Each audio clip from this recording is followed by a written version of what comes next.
Now, The Hunt Palmer Show. Yes! I feel like I've been waiting for this my entire life. You're listening to The Hunt Palmer Show on 104.5 ESPN Baton Rouge. Jolly good fun. Jolly good. Locking down the middle of the day. America's favorite daytime fun show. Live from the Raising Cane studio. This is Hunt Palmer. Hour 2, Tuesday edition of the Hunt Palmer Show, coming to you from Radio Row in Tampa. SEC Media Days 2026. We're brought to you by FMOL Health, Our Lady of the Lake, Parish Construction and Roofing, Relief Windows, and Rev Fiber. 4 teams making their way through the media scrums today: South Carolina, Auburn, Vanderbilt, and Georgia. You never know who you're going to run into at SEC Media Days. An old friend, Bryce Koon, here. Spent a little time in Baton Rouge, now back in the state of Georgia covering the Dogs. How we doing, sir? Man, doing well. This is the official kickoff of college football season. I say it's not only a great time to talk ball, people watching. That's what I come for. There's some of that. I will say this. I was leaving my room earlier today. It was right after lunch, and I looked out, and the pool was out there, and there were some people at the pool, and I was like, that looks a lot better than a radio show. Yeah. But do it live from the pool. This beats a lot of work, though. Yes. This beats most work, I would suggest. Tell everybody what you're doing over in Athens these days. Yeah, so obviously we've been in Baton Rouge the past couple of years. Moved back, Georgia, homegrown, so my wife and I are definitely from there, and you and I were talking having another kid, so it made sense to get back closer to family. So working actually very unique. A lot of LSU fans are aware of LSU Plus. Mm-hmm. It's essentially the Georgia version of that. So what we do is we kind of work alongside, not totally inside or really outside media, but we are working alongside to kind of help collaborative efforts for fundraising. So let's talk a little bit. Yeah, I get how that goes. Let's talk about this team. I think Kirby Smart was asked twice in the big room about the word slipped was used twice. Yeah.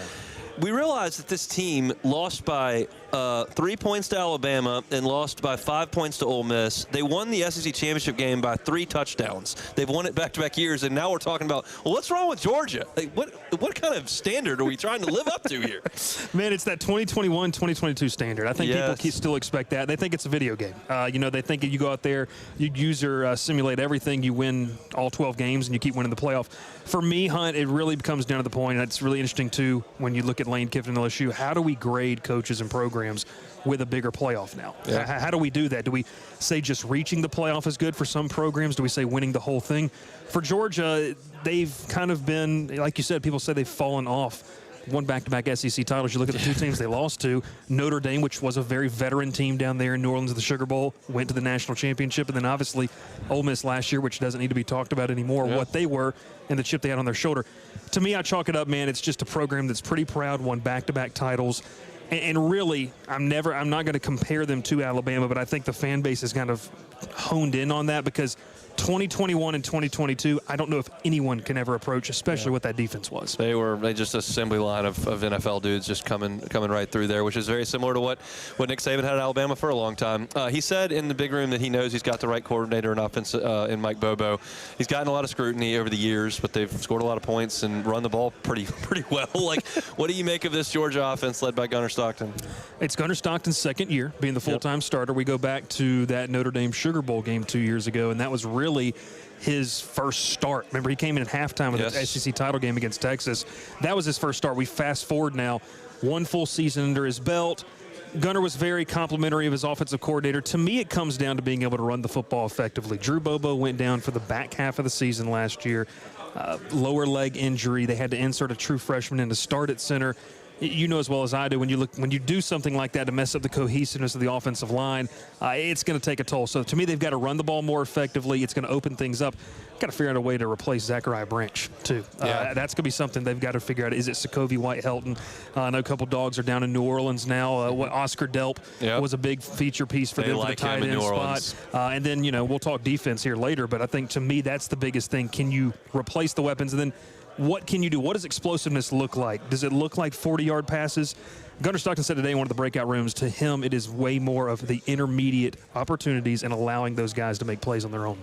Let's talk about that defense. Do they have the 4 first-rounders on that side of the ball. I mean, that's just kind of seems like what it normally is. But what's the prospect there on defense? Yeah, so, obviously, another guy Georgia lost was multi-year starter Christian Miller down there in New Orleans now. Yep. You've got to replace him. Second-round pick. Elijah Griffin's the guy that I kind of keep circling. Former 5-star, one of the top players out of high school 2 seasons ago out of Savannah. He has to make the jump right there in the middle of their defense to be elite. They can be really good. I think they've got a nice rotation at defensive tackle. He's the guy that if they make that jump, Jordan Davis and, all those guys, they're not coming back. Like right. that to me was once in a generation type of stuff you'd see up front. Pass rush to me, a hallmark of Georgia has been creating havoc on the backside of the defense and in the backfield against an offense. To me, you got to find pass rushers. Auburn transfer Amaris Williams tore his ACL in the spring. Who emerges from that group? Justin Williams is a linebacker. Chris Cole's a linebacker that can be a blitzing guy. You got to have some guys step up. Gabe Harris is a veteran that's really going to step up. They've got to generate a pass rush to be able to help what I think is a talented back end. But we all know it doesn't matter if they've got 7 seconds to throw the ball. Bryce Koon is our guest. We're talking Georgia Bulldogs here from Radio Row at SEC Media Days. I'm looking at the schedule. It's a soft open, Tennessee State and Western Kentucky, and then you go up to Arkansas, who I don't think anybody thinks is going to be great. And then you come home for Oklahoma and Vanderbilt. That Alabama game right there in the middle, though, and that's the one that everybody obviously wants to talk about. Yeah. Is there a common thread in these losses to Alabama? I realize they ripped the Band-Aid off in the SEC championship game, but no one else seems to be able to beat Georgia, and Alabama's done it a few times. Yeah, to me, it's about playing a full 4 quarters. They seemingly can't do it, whether it's adjustments, like you mentioned earlier, with Mike Bobo in the offense making those second-half adjustments, and whether it's you're being able to corral an offense for 60 minutes. That's a very difficult thing to do. We talked about what is the standard of Georgia we're talking about and the teams they're playing. With that Alabama game, too, I'll say this, Hunt, you got to go on the road and beat them. You have not done that since 2007. Little throwback. I was a sophomore in college, so it's been a minute. You go back, that was the Matthew Stafford game, really, where he kind of arrived on the map through an overtime pass in the end zone there at Bryant Denny. You've beat him in the national title game a couple years ago, and then you've beat him in some SEC titles. So, to me, it's going over there and beating him. That's getting the monkey off the back. I think you mentioned the schedule. I mean, it's no secret. This is one of the easier schedules in the SEC, both from a home and road standpoint where you're going. Alabama, to me, is the crown jewel. You got to go beat them. I know, we can talk about it if you want. I don't know if that's, to me, I don't know if it's the toughest game because I think Ole Miss on the road scares me, especially knowing what Trinidad and Kewan Lacey did to you last year in the Sugar Bowl. Yeah, I was in the number that night in a non-working capacity. Had a blast at that game. It was a wild and crazy one. I am out of the loop on this. I'm confident you'll know the answer. Okay. What is the future of the Florida game as far as where they're playing it? I know they're in Atlanta. What's the deal? What's the situation? It's Everbank, which is, I think it's still what it's called now, the Jaguar Stadium down there in Jacksonville. Obviously, fans know that has been the world's largest outdoor cocktail party. I don't think they call it anymore that, but they're undergoing construction, so they're remodeling the stadium. It's Atlanta and Mercedes-Benz this year, actually down here in Tampa. Next year in 2027. The plan is to return in 2028. Okay. The big talking piece has been both teams could benefit from an extra game for hosting visitors and things like that. Doesn't seem to be a lot of movement on that. I know fans want to see Georgia go play in the Swamp. They'd like to see them come to Athens, but Jacksonville's kind of been the meeting place for the last couple of years. But to me, unless something has changed, I know Brevin Murphy tweeted out today. I was kind of surprised because I thought it was pretty public knowledge. That is a game that will have a 2-year hiatus from Jacksonville and then hopefully return. What do the fans think? Do they want the neutral side or do they want to play at home? It's a mixed bag. Like, Jacksonville's so close. A lot of the South Georgia fans love making a trek. Yeah. Georgia does this thing where they go hang out on St. Simon's Island, come right down, Jekyll Island. It's a fun time. It's a fun time. We took a couple days off from school back in the day to go down there. You get warmed up for the weekend. Of course. Halloween weekend, you usually play that game. But it's a mixed bag. I think I'm a little bit of a traditionalist. I love home games. Like, I think it's great. Unless you have a history of playing in a neutral site. Georgia, Florida kind of has that history, so I don't think people mind it as much. But also, too, I think Florida making a trip to Athens and Georgia making a trip to the Swamp would be a lot of fun for both fan bases. Yeah, it's give and take. I can see. I know the A&M and Arkansas had split emotions on the Dallas game, too. So we'll see. They return those to the campuses. Bryce, we appreciate a little time. We'll let you get out of here, sir. Yes, Great to see you. Yes, sir. Appreciate the time. He is Bryce Koon talking a little Georgia football. We still got a lot to get to over the course of the next 50 minutes or so. We're going to talk some bowls coming up here in 30 minutes. When we come back, let's go to LSU football. Let's talk about LSU's linebacker play. We'll continue our in-depth chart series when we get back. The Hunt Palmer Show. Swing Easy Golf Club in Baton Rouge, swingeasygcbr.com. But don't go to the website. Go to Swing Easy Golf Club. It's right there in the strip mall on Seagan at Perkins. You can get on by and just have some fun in the simulator. You can play Pebble Beach. You can play Cypress Point. You can play TPC Sawgrass. You can play where they give that jacket out every April if you'd like to do that as well. All of it right there on the simulator, and it's real golf. Like you tee up your driver, hit it hard. Hit your iron shots, you chip, you putt, you can card a score, you can play with friends, you can play by yourself. You got comfortable seating, got air conditioning, you don't have to worry about rain. You can jam some tunes on the turtle box in there, turn on the television. They got some cold drinks in the refrigerator. It's a great place to hang out and spend some time on the afternoon after work, maybe on the weekend as well. It's Swing Easy Golf Club. Go see them on Seagan at Perkins. They're online at swingeasygcbr.com. Live from the 2026 SEC Football Media Days in Tampa. Presented by Parish Construction and Roofing. FMOL Health, Our Lady of the Lake. Relief Windows. And Red Fiber.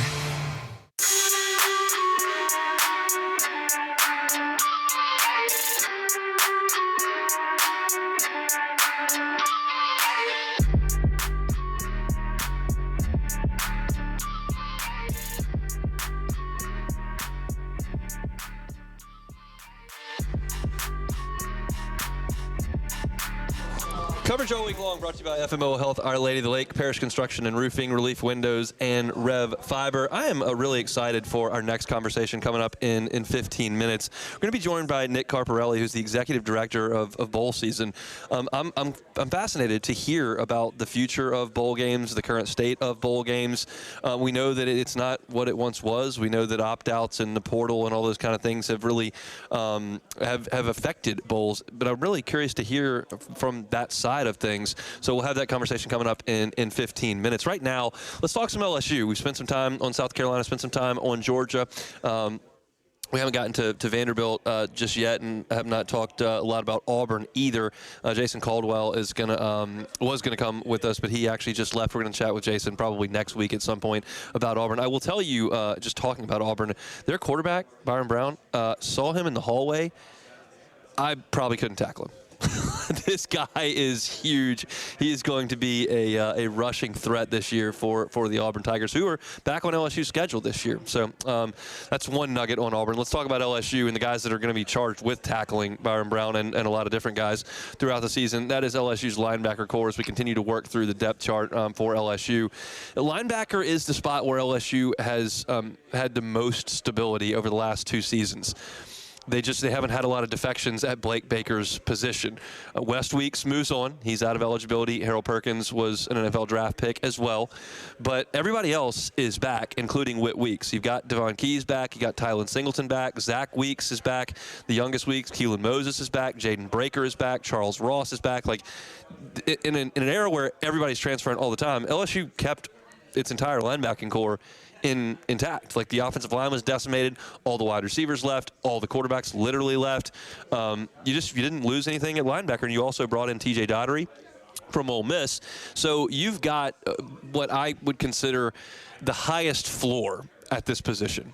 You have got TJ Daugherty, who led the SEC in tackles last year. Devon Keys was second, and Whit Weeks was second in the SEC in tackles last year. So you've got 3 guys that are going to form your starting linebacking core that have all finished at some point in the top 2 in the SEC in tackles.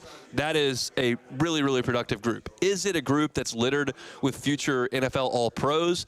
That I don't know. Daugherty is coming back for his 4th college season. Keys is going into his 3rd college season. Whit Weeks is going into his 4th college season. These are not guys that are going to be really super high on NFL draft boards. I think Whit Weeks is a very draftable prospect. I think the injuries last year obviously cost him significantly, and he wanted to come back and right those wrongs. He's the most draftable prospect among this, and it wouldn't stun me if Whit played himself into a top 3-round selection this year, for sure. The other 2 guys, probably not. But they're productive. They know where to be. They can get guys on the ground. And that's what Blake Baker and Chris Kiffin are going to ask of this group. I think you're going to see Whit Weeks, TJ Daugherty, and Devon Keys out there first. I do believe that Tylen Singleton is a player that the staff trusts to be in the game if they need him, if there are some injuries like there were last year. And I think Zach Weeks has a chance to be a really, really good player at LSU. He is noticeably bigger than Whit. And he's 2 years younger, noticeably bigger. And he was that way as a true freshman last year after he reclassified. He was supposed to be a senior in high school last year.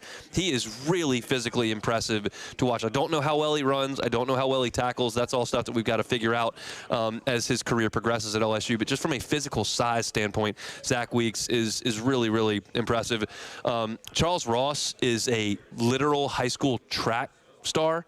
He was a sprinter in high school and is a linebacker in college. He was a big-time 4-star recruit. So was Jaden Breaker. There's real talent there. And I'll tell you this, when we talk to LSU linebackers, we talk to LSU defensive players, they all love playing for Blake Baker.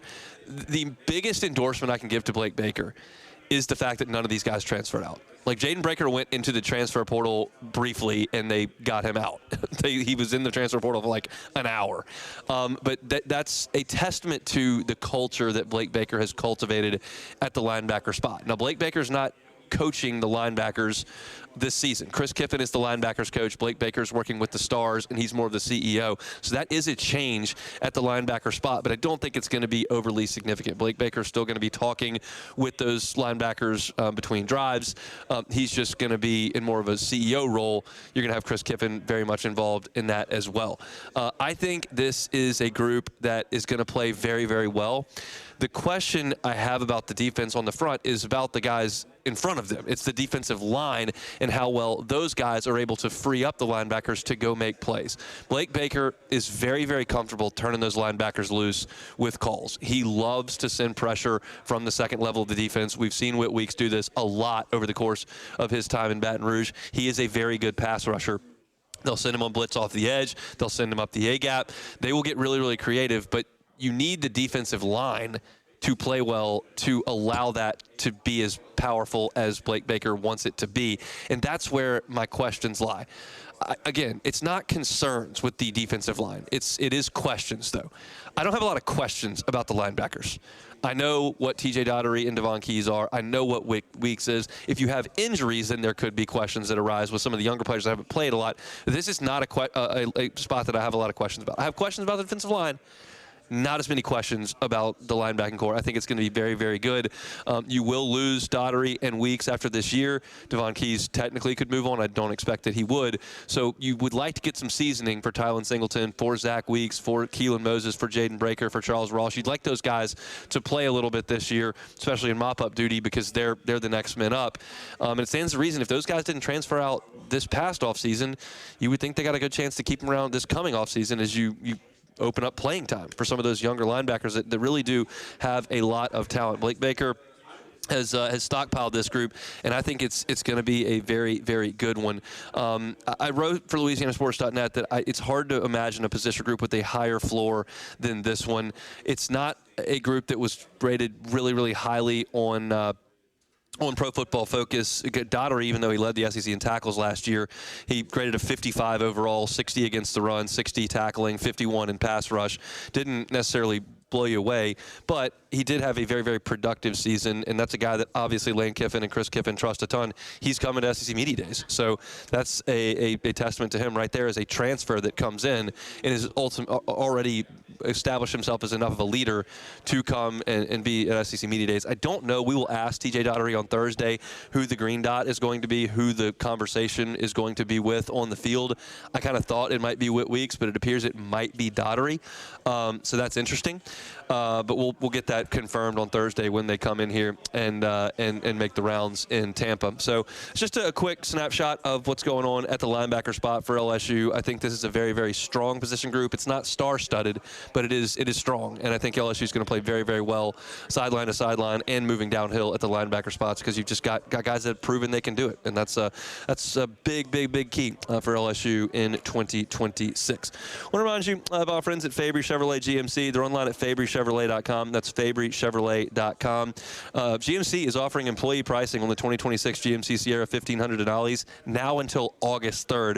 You can get up to $8,000 off select Denali's. Chevy's also offering 0% APR financing for 5 years on the 2026 Silverado 1500s, plus no monthly payments for 90 days now until August 3rd. And Chevy's offering bonus cash on select new vehicles to firefighters, police officers, 911 dispatchers, as well as EMT paramedics. So get by and see them, Highway 61 in St. Francisville at Fabry Chevrolet GMC. They're online at fabrychevrolet.com. We're here on Radio Row in Tampa, Florida, brought to you by FMOL Health, Our Lady of the Lake, Parish Construction and Roofing, Relief Windows, and Rev Fiber. Got a very fascinating conversation coming up about bowl season.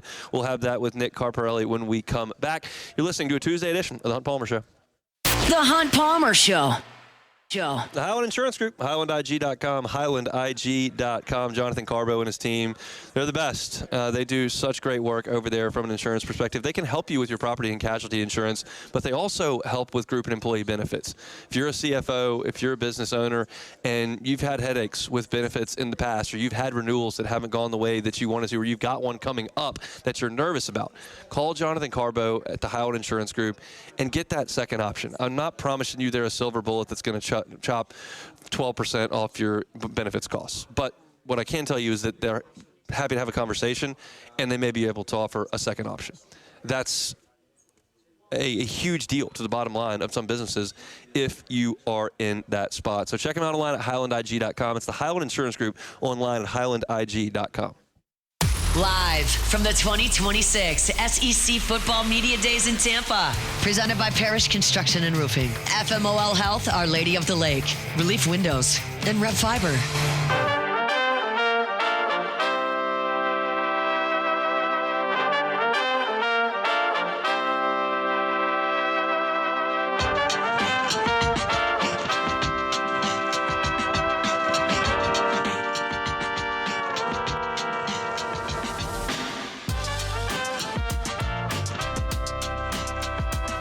All right, we're moving along here on a Tuesday edition of the Hunt Palmer Show here from Tampa, Florida, SEC Media Days 2026. Excited to have this conversation. Welcome into the show, Nick Carparelli, Executive Director of Coca-Cola Bowl Season.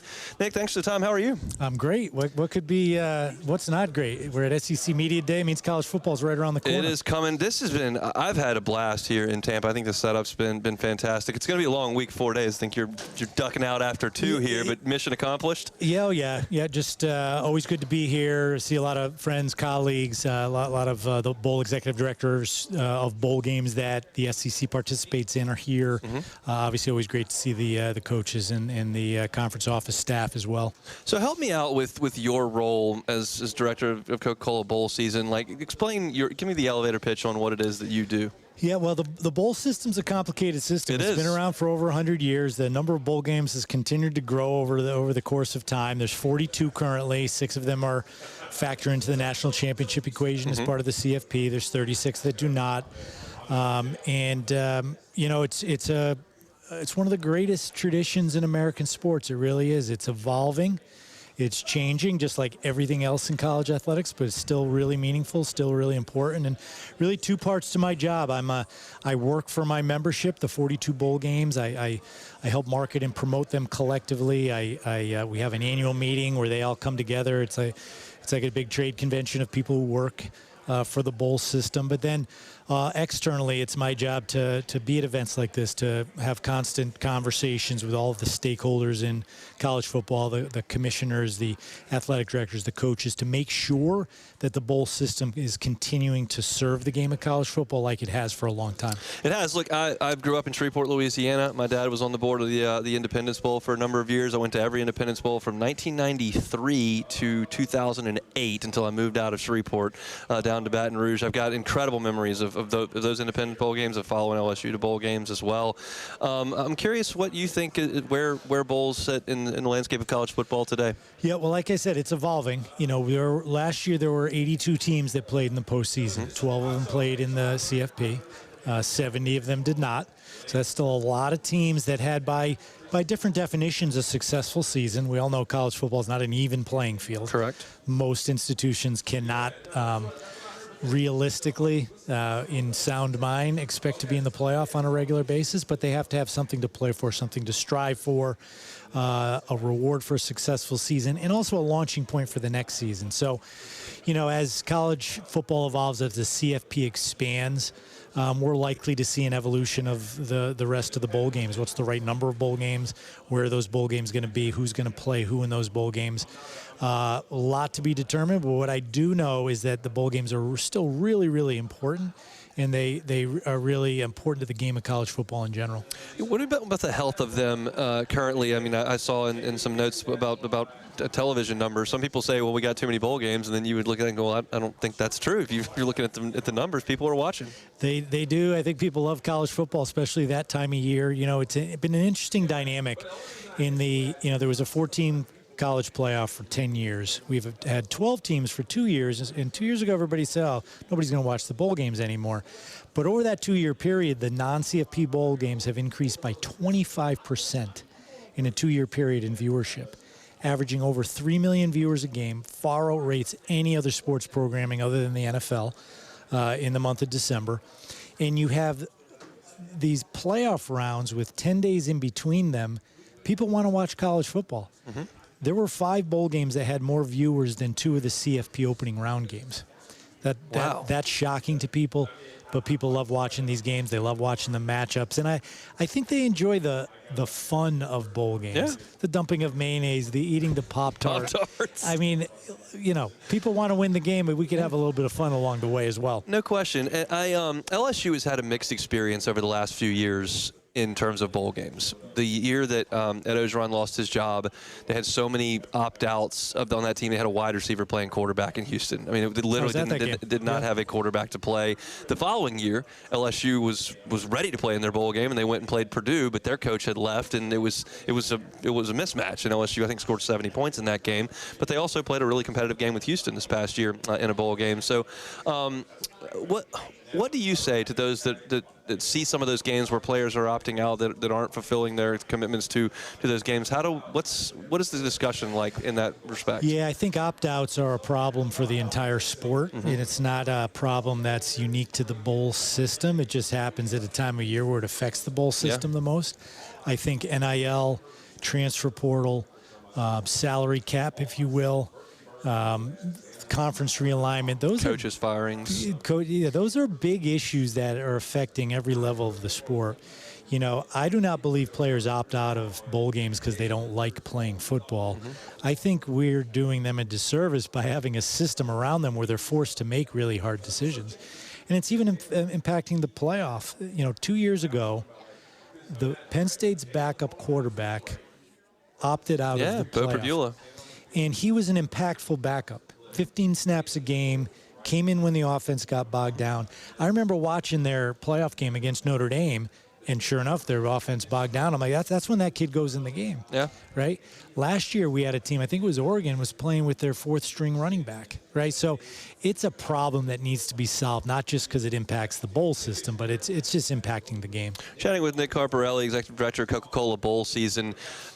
Could you foresee a significant change to the bowl system coming in the next decade? I mean, everything has changed so seismically in the last decade across collegiate athletics. I've seen people suggest maybe we could play the bowls on opening weekend. Could you see a big change to the bowl season? Yeah, I mean, I think we see neutral site non-conference games on opening weekend, and that's what those are. It's not a bowl system. I mean, we all know the banter that the SEC and the Big Ten likes to have about non-conference scheduling quality, right? So it would be hard to imagine that you're going to force 2 teams to play each other if they don't necessarily want to, or they don't pick each other as partners at the beginning of the season. But as far as the actual bowl system goes in the bowl season, of course it's going to evolve. I think people need to remember that it's a market-driven system. It always has been. Nobody's telling a community they have to host a bowl game. No one's telling teams they have to play in bowl games. But over time, there was a market for it. Every last 6-6 team needed a place to play. Maybe that's changed, right? Maybe the playoff expands. Maybe we need less bowl games. But no one's sitting in a seat, especially not me, making those decisions. The market's going to dictate how many bowl games there are, where they get played, in which conferences play against each other. On the fun side, I'm assuming you go to bowl games. You're saying you were at the Texas Bowl that LSU played in with no quarterback. Like, some of your favorite memories in person of bowl games gone by that you've been fortunate to be at? Well, there's so many. I did a rough count. I think I'm approaching 200 bowl games I've been to in my life. I've been to over 30 different ones. A lot of people ask me, what's your favorite bowl game? It'd be like picking my favorite child. You really can't do that. But I will say I have a soft spot for the Pinstripe Bowl. When I was the deputy commissioner at the Big East, I helped start that game. I grew up a Yankee fan. Okay. My first job in sports was as a graduate assistant for Paul Pasqualoni at Syracuse. Okay. And then lo and behold, the first Pinstripe Bowl was Syracuse against Kansas State. So that was kind of a special moment for me, being at the very first Pinstripe Bowl in Yankee Stadium with Syracuse in the game. It was probably freezing cold. You're talking to Louisiana people around here. We don't do well when the temperature gets below 60. It was definitely cold, but you talk about a lifetime experience. No doubt. Spending 5 days in New York City over the holidays is pretty cool. That is really, really awesome. We appreciate some time. I know it's been a crazy 2 days for you. We'll let you get out of here, but thanks so much for some time. My pleasure. That's Nick Carparelli. He's the director of Coca-Cola Bowl seasons. Talking a little bowl college football here from Media Row on SEC Media Days 2026. It's been a wild hour and a half that we have gone through over the course of those 90 minutes. We've chatted with Chris Marler, just had a conversation with Nick Carparelli. We talked to Tony Barnhart, jumped aboard with us. Bryce Koon was with us as well. So it's been fast and furious. We appreciate y'all for hanging out with us, and we certainly appreciate our great sponsors for making it all possible. FMOL Health, Our Lady of the Lake, Parish Construction and Roofing, Relief Windows, Rev Fiber. It's been a great 90 minutes. We still got about 25 minutes left to go here on this Tuesday before we hand the baton over to Matt. Well, I've got some time right now. I'd love to just briefly talk about Auburn, because I did some research on Auburn, and we were going to talk to Jason Caldwell, who certainly knows a lot more about Auburn than I do, but he bolted on us and has got his wife and kids here, so he decided he was going to go spend some time with them, and I thought that was probably a better use of his time than sitting here waiting an hour to talk to me about Auburn football for 10 minutes, so we let him get out of here. But I was reading up on Auburn for preparation for today. I guess I did realize it, but it didn't crystallize for me. Auburn has suffered through 5 straight losing seasons. Not 5 straight disappointing seasons, 5 straight losing seasons. And now they're going to re-up and make another coaching change. They moved on from Gus Malzahn and made a mishire there with Brian Harsin, and then they thought they had it rectified with Hugh Freeze. And I think everybody thought that Hugh Freeze was likely to win at Auburn. That was a reasonable thing to think, because he had won at Ole Miss, and then he went to Liberty and turned them around instantly. And you just figured at Auburn he would land there and it would go really, really well. And it just didn't. They were just bad.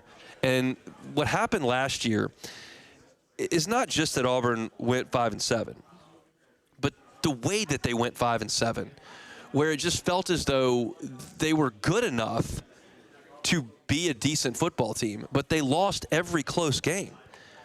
They lost to Oklahoma by 7. They lost at Texas A&M by 6. They lost to Georgia, but it was only by 20-10. They lost to Missouri by 6. They lost to Kentucky by 7.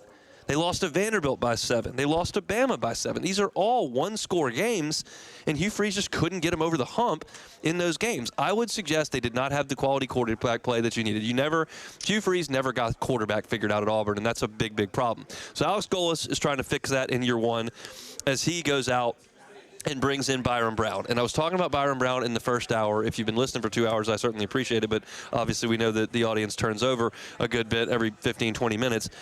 Byron Brown is here today at SC Media Days in Tampa, and I walked by him in the hall. The way this thing works is they go room to room, and outside of every room there is an easel type deal, and they have this sign with the player's name on it that they put on that as the player goes into the room, so you know who's in what room.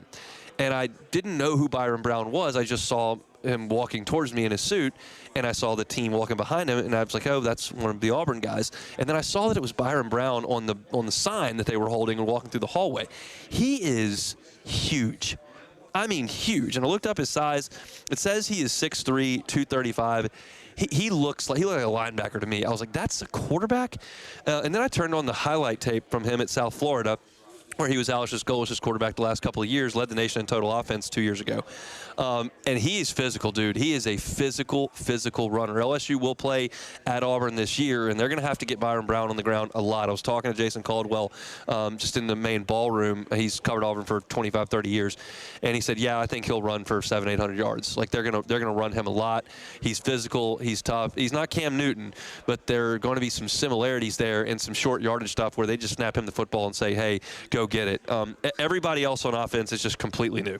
They've got one running back in Jeremiah Cobb, but beyond that, it's a whole new offensive line. It's a whole new group of receivers. It's a whole new group of tight ends. It's a bunch of transfers. I think they brought in 41. It's a brand new offense that Alex Golish is going to run. Defensively, you still have DJ Durkin, who I wanted to ask Jason about this, and I may do that next week when we have him on. It sounded like from some reporting, which I can't verify in any way, that John Cohen, the athletic director at Auburn, was pretty set on having DJ Durkin as the defensive coordinator. He didn't want to hire him as the head coach, but he did want him to be the defensive coordinator for whoever came in. And that's a weird thing to do for an athletic director, to mandate a coordinator for a new head coach coming in. But it seems like that was kind of likely, and DJ Durkin is back. So they've got some continuity on the defensive side of the ball. There's just none on offense, and there's been really none at Auburn the last few years, so they just keep churning through head coaches. But this is an Auburn team that I think is probably going to be better. I listened to Alex Golish talk today, and he's really well spoken. He sounds like would be a good recruiter, the way he handled himself at the microphone. But it's stunning to me that Auburn has been so down for so long. Like, Auburn going 5 years without having won 7-6 season is just absurd, considering the era that I grew up in, where it was LSU and Auburn playing for the SEC West Championship just about every year until Nick Saban showed up. But it's been rough, and you look at the schedule, it's never going to be easy if you're Auburn. But you do have a manageable start. You're playing Baylor in Atlanta. You ought to be able to handle Baylor. We'll see what DJ Lagway brings in, but you ought to be able to handle Baylor. Then you got Southern Miss, and then your first two SEC games are home games against teams that are not loaded with talent. It's Florida and Vanderbilt. Now, they may lose both of those games, but they're not Texas, it's not Georgia, it's not Bama, it's not Ole Miss, it's not A&M. It's Florida and Vanderbilt. Then you go on the road for Tennessee and Georgia, and then you play LSU, and then you play at Ole Miss. That is a ridiculous gauntlet that Alex Golish and Auburn are going to have to navigate. Again, it's at Tennessee, bye week, at Georgia, LSU, at Ole Miss. 3 road games in 5 weeks, and the one home game is against LSU. That is a ridiculous gauntlet that could flip this season on its head. You've got the ability to breathe the next 3 weeks, because you're home against Arkansas, at Mississippi State, and then home against Samford before the Iron Bowl.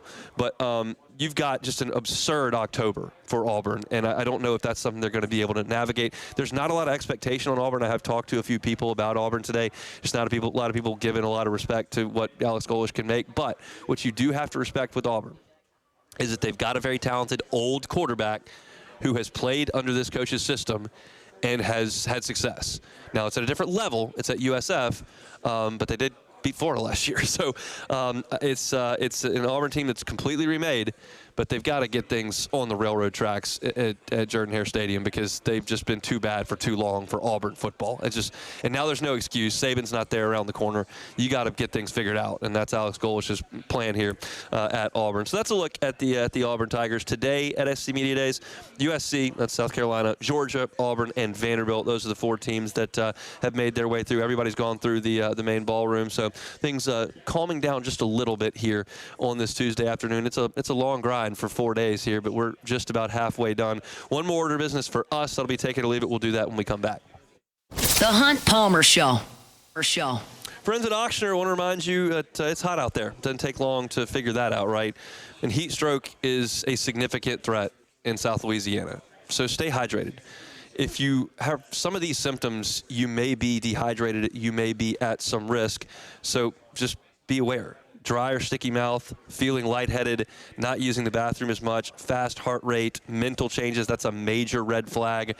One of the things that I've been telling you as we've continued this live all throughout July is that, look, if you feel off out in the heat, then stop.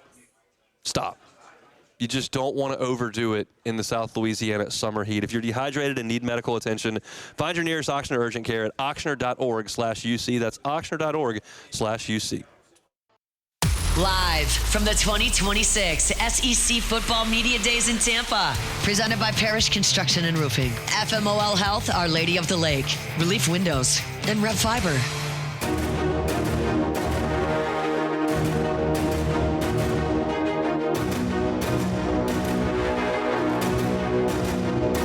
Shout out to folks at Immense Cloud IT Management. Bring our Tuesday shows each and every week. Look, cybersecurity is something that most don't know a ton about, but it can be really, really dangerous. When I was in the insurance world, we had to talk about it consistently, and people are always looking around on the internet to try to find a backdoor into somebody's server, into somebody's system, and when they do, it may be hard to identify. If you don't know that you've had a cyber breach and your information is vulnerable, it can be that way for months, and all of a sudden you've got a major expense, major crisis on your hand. If you've got a third-party help on the IT side, like the folks over at Immense, they can monitor your servers, they can monitor your systems to make sure you are protected. It's a big, big issue, especially for businesses. So if you do not have someone on your side from an IT perspective that can help you, contact Immense. They're online at immense.net. It's immense.net. They bring you our Tuesday shows each and every week. Very, very excited for this evening. Matt and I think Ross Dellinger and Michael Cauble going to head on out for a nice steak dinner this evening, which is very, very exciting. One of the better restaurants, we're told, in Tampa. So we'll have a full steak review on tomorrow's show.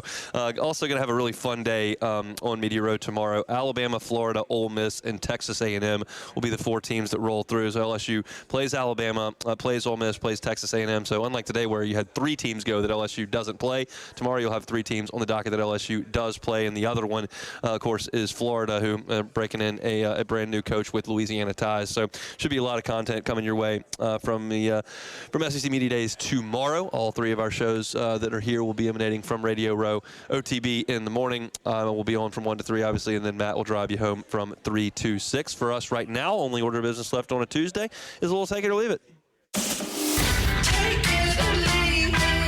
Take it or leave it. Take it or leave it. Today's hottest stories in sports, news, and sometimes even Hunt's life. The question is, will he take them or leave them?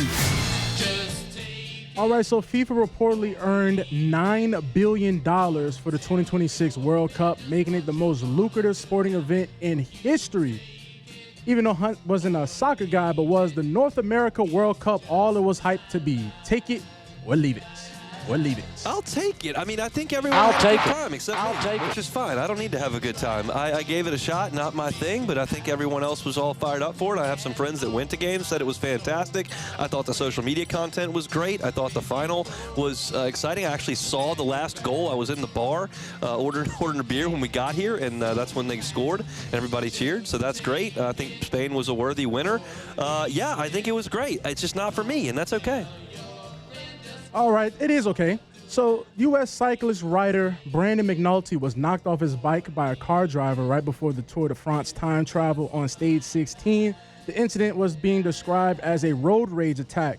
One car was a little bit upset behind him, hit the brakes, and he slammed into the car. They said, we don't know why. So, getting in a road rage incident right before you participate in the Tour de France. Take it or leave it. Take it or leave it. I'm going to leave it. I have a mixed relationship with the cyclists and that are in the street at times. There oftentimes is a better place for them to be. I appreciate getting out, enjoying the outdoors, getting a sweat in, being active. That's all well and good, but we do have to drive our cars some places. However, what I cannot endorse is intentionally bashing into a cyclist with your car. You might be frustrated. We've all been there. I've been frustrated with cyclists who are kind of in the way and slowing all traffic down, but we can't be ramming the accelerator or slamming on the brakes in this case and having guys bash into the car. That's we're taking it a bridge too far in this case. Yeah, most definitely. This guy, I wish I knew the Paris road so I could understand what was going on. But yeah, slamming your car and run into that's crazy, man. Let him run his cyclist. So 80 years ago, a Boston Red Sox team led by future Hall of Famer Ted Williams went on a 15-game winning streak. Early in the season, that still holds the longest in team history. The Red Sox extended the second longest winning streak in club history to 14 games on Monday night, and they can tie history tonight. They are 19-2 in the past 21 games. So is the Dirty Water Boston Red Sox the hottest team in baseball? Take it or leave it. Believe it. Obviously got to take that. I mean, they're I'll playing take it. incredible baseball. I'll take it. I was disappointed watching the Cubs last night. Bregman, bases loaded, 2 outs. Tie game in the ninth, strikes out on ball 4. And then the Cubs blow it in the 10th inning. But the Red Sox are not blowing anything. They're just dominating. They're playing great. It's been fascinating to watch that. I was really hoping, speaking of the AL East, that the Rays would be in town this week as we're in Tampa. Could have zipped over and watched a game. They're not playing at the Trop this year. They're playing at the Yankees spring training facility at Steinbrenner Field. But I would love to go watch that. But unfortunately, they're not here. So baseball stories few and far between in football land this week. So look, before we go, that is it for Take It or Leave It. Musso had to let you know, Red Sox is rolling, baby. The Red Sox are rolling. Sox are rolling. The Cubs are not. The Brewers are. Surprise, surprise. We're probably relegated to trying to fight for the wild card once again because we just can't beat the Brewers. But I didn't project that, did I, Jordan? Not at all. A little bit. All right, that's it for Take It or Leave It. That's it for us on a Tuesday edition of the Hunt Palmer Show. We're brought to you by Men's Cloud IT Management. Our coverage all week long, of course, brought to you by our great sponsors that have made all of this possible. That is Parish Construction and Roofing. That is FMOL Health, Our Lady of the Lake. That is Relief Windows, and that is Rev Fiber. It's been a fun time here on Radio Row. We had a ton to get to today. Bryce Koon was here talking Georgia football, talked to Tony Barnhart as well. Mr. College Football's got a book coming out, had some great stories. David Epps, president and CEO of the Chick-fil-A Peach Bowl, was here. Chris Marler jumped aboard as well. Nick Carparelli from Coca-Cola Bowl season was here. If you missed any of it, catch it on demand wherever you find your sound. Hunt on LSU is where our LSU The Hunt Palmer Show. At LouisianaSports.net. That's it for us here on this Tuesday. Brought to you by One Bath and Closets, online at onebathandclosets.com. David Vaughn and his team have been at it for 30 years at One Bath and Closets. If you are looking to freshen up the bathroom, want to do something that's quick and cost-effective but is transformative, you can do that with One Bath and Closets. They do tub-to-shower conversions all the time. If you've got one of those big 90s-style jacuzzi tubs that you don't ever use, that probably doesn't even work anymore, it's taking up a lot of space. Get rid of that bathtub, put in a gorgeous glass walk-in shower. Totally changes the look and the aesthetic of your bathroom. And I talked to David, like, these jobs can be done, generally speaking, in 3 to 5 days. So if you're looking for a fresh look in your bathroom, check them out online at onebathandclosets.com. It's David Duvall at One Bath and Closets. They're online at onebathandclosets.com.